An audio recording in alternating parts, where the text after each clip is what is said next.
Bonjour, je m'appelle René Weingartner. Je suis là pour des partenaires différents qui sont très heureux d'être bienvenus ici à Dakar, au Sénégal, un des pays les plus importants d'Afrique pour l'avenir de tout le monde, pas seulement pour votre continent, mais pour tout le monde. C'est un partenariat prévu de partenaires différents. Il y a Green Financial International, il y a Solution for Soil et Moroplan comme partie importante, et il y a aussi une dimension sociale. Ça, c'est l'aide pour les enfants qui s'appelle en allemand Ora Kinderhilfe. Ces partenaires ont décidé de vraiment présenter leurs projets, leurs idées et leurs structures pour ajouter, améliorer et participer au développement du Sénégal. C'est pour ça, c'est vraiment important d'avoir les hautes personnalités ici, les femmes fortes, les hommes forts, les jeunes, les gens avec beaucoup d'expérience. C'est important parce que seulement ensemble, on peut trouver une solution. Et la contribution du Sénégal, avec sa nature, avec sa responsabilité de faire une réduction des émissions négatives de CO2, avec son potentiel d'énergie, ça c'est un partenaire idéal pour cette complexe structure que nous représentons ici. Ça veut dire la mélange, la combinaison, la symbiose, la complémentarité entre de faire quelque chose pour l'environnement, de vraiment ajouter le progrès de l'économie financière, d'aider les gens, les paysans, les éleveurs, le backbone, ça veut dire vraiment la base de la société, pas seulement au Sénégal. Ça, c'est notre but. C'est bien sûr aussi pour montrer que ça, c'est pas seulement un truc bénévole, mais c'est une chance à grapper pour tous les partenaires, pour le Sénégal, pour le gouvernement, mais surtout aussi pour la société civile, de vraiment faire quelque chose qui peut ajouter à ce progrès. Et bien sûr, le but, c'est aussi d'aider les gens de gagner l'argent pour vivre en dignité. Parce que les éleveurs, quand j'ai peut-être mal exprimé, sont pour nous vraiment le corps, la base, pas seulement traditionnelle, mais aussi pour l'avenir de la société au Sénégal. C'est aussi les importe, les exporte dans les autres pays africains, mais surtout aussi dans les autres parties du monde. C'est important. C'est important de aider pour ne pas être victime de développement, mais d'être acteur actif, dynamique et avant-garde de ce développement. Le choix, c'est on va un potentiel parce que Green, comme j'ai appris, a déjà des expériences dans les autres pays africains.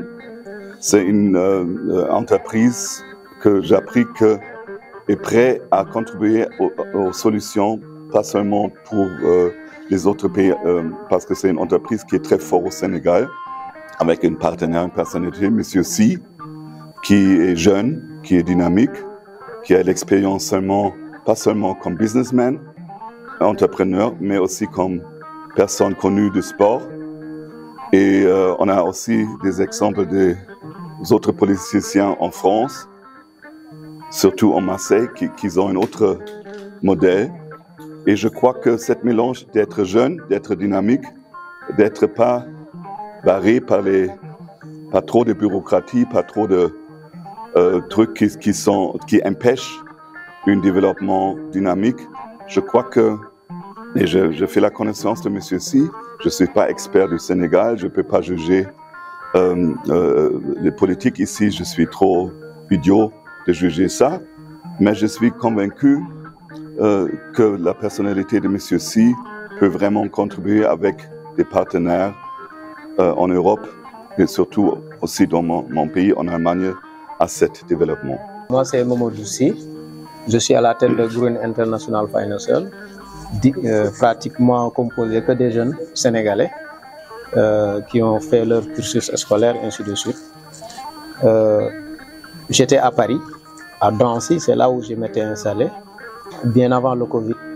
J'ai jugé nécessaire de revenir au Sénégal et de bénéficier aussi de l'expérience que j'ai avec mon peuple.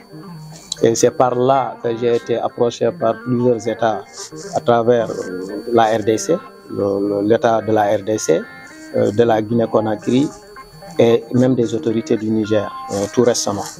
Puis s'intéresser beaucoup à ce que nous faisons. Parce que Green International Financial, c'est un cabinet de fonds d'appui qui regroupe 8 bailleurs de fonds à travers le monde. Il y a des bailleurs locaux, mais aussi il y a des bailleurs étrangers qui ont cotisé leur vie à hauteur de 4,4 milliards de dollars pour venir investir en Afrique. Mais c'est des fervents défenseurs de l'environnement, de la protection de la nature.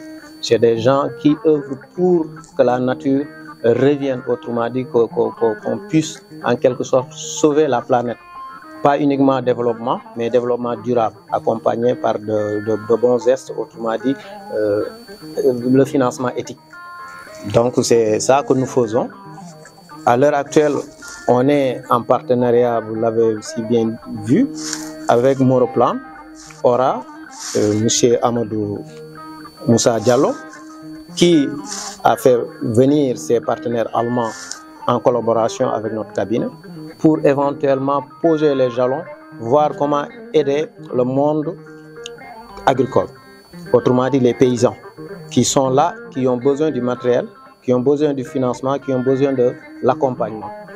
C'est pourquoi aujourd'hui, c'est la première fois d'ailleurs que je puisse faire cette interview-là au Sénégal concernant le projet du Sénégal, parce que j'étais tout le temps dans la sous-région. C'est pas que on n'a pas voulu venir investir au Sénégal, parce que l'administration sénégalaise, la lourdeur administrative pour les rencontres avec les autorités, c'est difficile.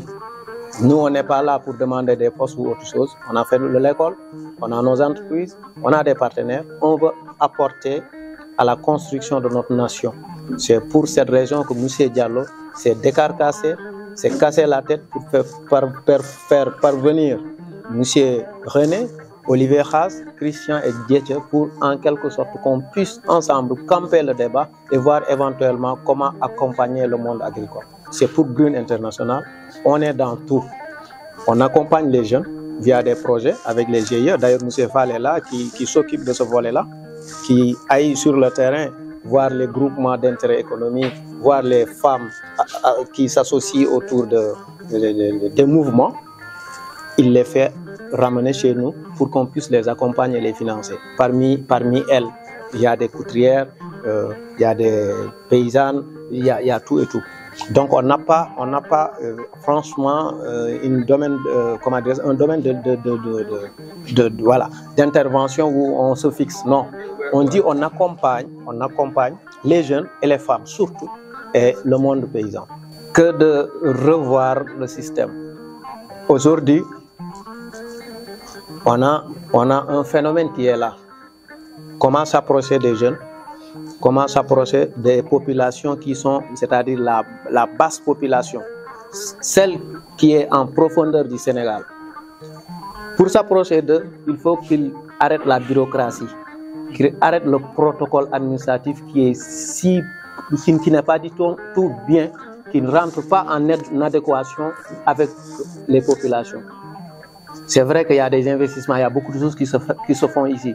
Mais les jeunes sont à l'écart, ils sont un peu éloignés de la réalité. Alors, pour les ramener et les responsabiliser, il faut que l'État descende sur le terrain, qu'il enlève les cravates, qu'il descende, qu'il montre aux jeunes que c'est eux le développement futur du Sénégal. C'est le plus important. On a la jeunesse au Sénégal, on a plus de 60%, peut-être avec les recensements, ils ne vont pas me démentir. Ça, c'est une ressource humaine. Si on a 60% de jeunes, on a la terre, comme l'a dit M. Diallo, on a l'expérience, on a des bailleurs qui nous accompagnent et des étrangers qui viennent jusque chez nous pour s'intéresser. C'est parce que le Sénégal peut aller très loin. On peut participer au concert des grandes nations, ça c'est clair. moi, j'y crois profondément. C'est pourquoi je suis revenu et je suis là. Alors, nous-mêmes, nous sommes un cabinet qui fait de la recherche avant même de publier quoi que ce soit. On a fait un rapport. On est parti en quelque sorte dans les profondeurs vers le Waalo jusqu'à la région de Matam, le long du fleuve, faire un peu le sud, vers vers Ziguinchor, vers la Casamance. On a vu au niveau des hôpitaux, si on remonte les informations au niveau des hôpitaux, les femmes qui atteignent le cancer, le taux le plus élevé, c'est ceux qui utilisent le riz du fleuve. Et je ne suis pas là pour faire éviter, pour faire peur aux Sérères qui aiment tellement bien manger le tchébien. C'est pas ça. Mais il y a des conséquences néfastes. Et ce rapport sera publié. Et vous comprendrez qu'il est temps de faire la transition entre le chimique vers le bio. Et c'est pourquoi ces gens-là sont là, pour partager notre technologie. C'est Lamine Fall. Je suis le premier secrétaire adjoint de la CNTS, Confédération nationale des travailleurs du Sénégal. Ce que nous vivons aujourd'hui est extrêmement important pour le devenir de notre système agricole. Mais j'allais dire même du Sénégal, parce que l'agriculture est la base du développement, qu'on le veuille ou pas. Nos États, certainement, le comprennent. Ils parlent maintenant du ministère de l'Agriculture, des équipements ruraux et certainement de l'autosuffisance alimentaire. Et nous comprenons donc pourquoi aujourd'hui nos amis allemands sont là pour aider les travailleurs que nous sommes, particulièrement le syndicat des éleveurs, affilié à la CNTS, et par ricochet les agriculteurs. Parce que le projet, fondamentalement, va s'appuyer sur de l'engrais bio. Et cet engrais bio va partir de la bouche des vaches qui seront produits par les éleveurs. Et donc, avec des machines que nos partenaires allemands amèneront au Sénégal, transformées en engrais bio, pour aider notre agriculture à mieux se développer, mais aussi à respecter l'environnement. Voilà un peu le thème de notre activité de ce matin. Et en tant que CNTS, nous sommes partie prenante, parce que le syndicat qui est à la base est un syndicat affilié chez nous, les éleveurs et pasteurs du Sénégal. Et de ce point de vue, nous pensons que nous devons apporter notre contribution, mais aussi en faire une priorité pour que nos États répondent à ces partenaires. Fondamentalement, je pense que c'est le rôle que nous comptons jouer.